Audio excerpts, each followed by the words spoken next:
പ്രിയ സുഹൃത്തുക്കളെ, നമുക്കുള്ള എല്ലാവർക്കുള്ളയും അതായത് മതഭേദമന്യേ നമ്മൾ കൊണ്ടാടുന്ന ഓണം വന്നെത്തി. ഓണത്തെക്കുറിച്ച് പറയുവാനുള്ള ഒരു വീഡിയോ ആണ് ഞാനിന്ന് പറയുന്നത്.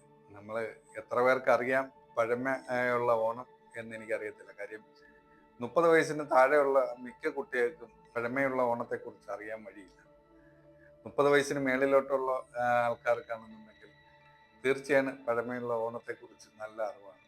30 വയസ്സിന് താഴെയുള്ള കുട്ടികളെ ഓണം ഇല്ലാതാക്കിയത് ഉത്തരവാദികൾ നമ്മൾ തന്നെയാണ്, വേറെ ആരുമല്ല. അവരല്ല അതിന് ഉത്തരവാദികൾ. നമ്മൾ തന്നെയാണ്. ഓണത്തിന്റെ കാര്യങ്ങളെല്ലാം വിട്ട് കുറച്ച് കുറച്ച് കുറച്ച് നമ്മൾ ചുരുക്കി കൊണ്ടുവന്നത്. ഇന്നത്തെ 30 വയസ്സിനകത്തുള്ള കുട്ടികൾക്ക് ഓണം എന്ന് പറഞ്ഞു കഴിഞ്ഞാൽ എന്താണെന്ന് അറിയത്തില്ല. അവർക്ക് ഒരു തമാശ, അതായത് ഒരു ദിവസത്തേക്ക് കൊണ്ടാടുന്ന ഒരു ആഘോഷമായിട്ട് അവർക്കത് മാറി. അന്നത്തെ ഒരു ദിവസം അവര് നല്ല ഡ്രസ്സൊക്കെ ഇട്ട് ഓണസദ്യയൊക്കെ കഴിച്ച് ഒന്നേ ഒരു സിനിമ കാണുക, അല്ലെന്നുണ്ടെങ്കിൽ കിടന്നുറങ്ങുക, അങ്ങനെയൊക്കെയുള്ള പരിപാടിയിലേക്ക് അവർ ചുരുങ്ങിക്കഴിഞ്ഞു.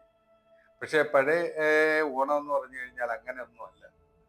പഴയ ഓണം എന്ന് പറഞ്ഞു കഴിഞ്ഞാൽ ഒരു മാസത്തിന് മുമ്പേ നമ്മളെ വീടുകളൊക്കെ വൃത്തിയാക്കി, പരിസരങ്ങളൊക്കെ വൃത്തിയാക്കി നമ്മൾ സൂക്ഷിക്കും. അതുപോലെ തന്നെ നമ്മൾ വീടുകളിൽ സാധനങ്ങൾ അതും ഇതും എല്ലാം മേടിച്ചു കൊണ്ടുവന്ന് ഒരുക്കങ്ങൾ തുടങ്ങും. നമ്മൾ അന്നൊക്കെ എന്ന് പറഞ്ഞു കഴിഞ്ഞു കഴിഞ്ഞാൽ ഈ അരിവർഗ്ഗങ്ങളും പൊടിവർഗ്ഗങ്ങളും എല്ലാം നമ്മളെ വീടുകളിൽ തന്നെയാണ് നമ്മൾ പൊടിച്ചെടുക്കുന്നത്. ഇന്നൊക്കെ എല്ലാം റെഡിമെയ്ഡായിട്ട് എല്ലാം പാക്കറ്റ് ആയിട്ട് കിട്ടുന്നത് കൊണ്ട് നമ്മളൊന്നും അറിയുന്നില്ല. പക്ഷെ പണ്ടൊക്കെ എന്ന് പറഞ്ഞാൽ എല്ലാം നമ്മൾ വീട്ടിൽ ജോലി ചെയ്താണ് എല്ലാം റെഡിയാക്കി എടുക്കുന്നത്. അതുപോലെ തന്നെ നമ്മൾ മാവേലി സ്റ്റോറിൽ ഒരാഴ്ചക്ക് മുമ്പൊക്കെയാണ് ഈ മാവേലി സ്റ്റോറിൽ സാധനങ്ങൾ വരുന്നത്. മാവേലി സ്റ്റോറിൽ പോയി രാവിലെ 7 മണിക്ക് ലൈനിൽ നിന്ന് ചിലപ്പം ഉച്ചയ്ക്കോ അല്ലെന്നുണ്ടെങ്കിൽ വൈകിട്ടൊക്കെ ആയിരിക്കും സാധനങ്ങൾ കിട്ടുന്നത്. ആ സാധനങ്ങളൊക്കെ മേടിച്ച് നമ്മൾ വീടുകളിൽ കൊണ്ടുവരും. അന്നൊക്കെ ആ സാധനങ്ങളൊക്കെ മേടിക്കുമ്പോൾ നമുക്ക് പ്രത്യേകം മനസ്സിനൊരു സന്തോഷവും ഒരു കുളിർമയാണ്. കാര്യം മിക്ക സ്ഥലങ്ങളിലും മൈക്ക് സെറ്റും കാര്യങ്ങളും അതും ഇതെല്ലാം വെച്ച് നല്ല പാട്ടുകളും അതും ഇതെല്ലാം വെച്ച് നമ്മളെ മനസ്സിന് വല്ലാത്ത ഒരു കുളിർമ നൽകുന്ന ഒരു സംഭവം ആണ്.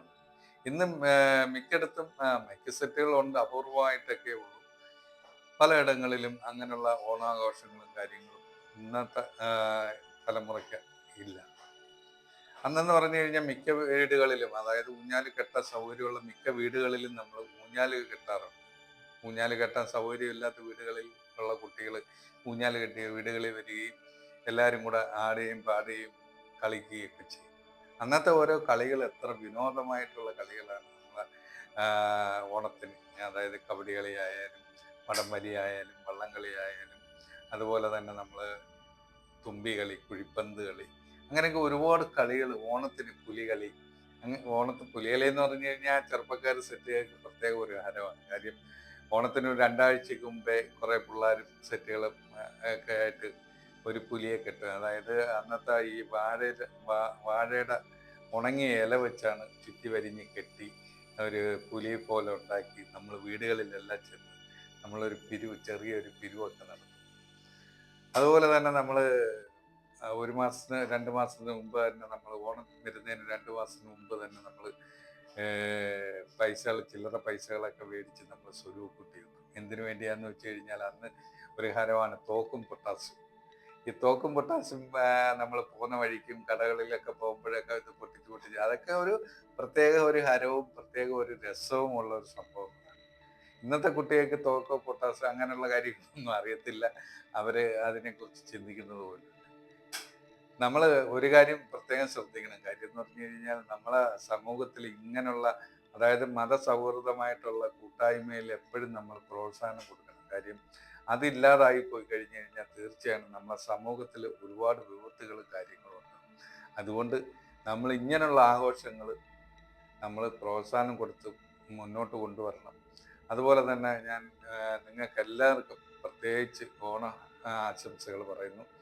നിങ്ങൾ ഓണത്തിന് എല്ലാവരും ചില്ലായിട്ട് നല്ല രീതിയിൽ അടിച്ച് പൊളിച്ച് നിങ്ങൾ ഇത് ചെയ്യണമെന്നാണ് എൻ്റെ ഒരു ആഗ്രഹം.